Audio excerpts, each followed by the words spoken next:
पुणी थे ओडिशा को जातीय स्तर में मिली सुनाम 5T द्वारा परिचालित प्रशासन को मिली 2टी टेक सभा पुरस्कार कोविड डैशबोर्ड और इंटीग्रेटेड लीगल मॉनिटरिंग सिस्टम बा ILMS पई पुरस्कार मिली। टीम वर्क टेक्नोलोजी ट्रांसपेरेंसी और समानुवर्तिता यही मंत्र को नहीं कार्य करुछि पूरा प्रशासन।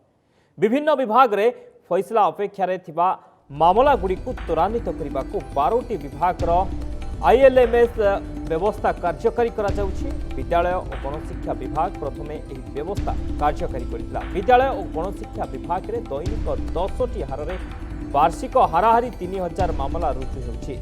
2017 रे विद्यालय गणशिक्षा विभाग संपर्कित 80,000 मामला पड़ी होइतिला। ILMS व्यवस्था लागू होगा पर बकिया मामला संख्या 24,000 को ह्रास पाई।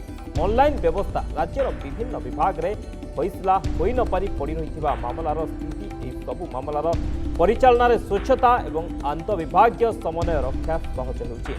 सेबळे ओडिशार कोरोना संक्रमण संपर्कित तथ्यर परिचालना पाई कोविड डैशबोर्ड विश्व स्तर में पुरस्कृत होइछि। ए डैशबोर्ड सरकार को संक्रमण को ट्रैक करिबारे सहायक होउछि। या द्वारा संवेदनशील जनसंख्या को चेक करिबा एवं सामाजिक दूरता को सुनिश्चित करिबारे सहायक होउछि। या द्वारा प्रशासनिक योजना प्रस्तुति एवं मृत्यु हार को रोकिबारे मध्य सहायक होउछि।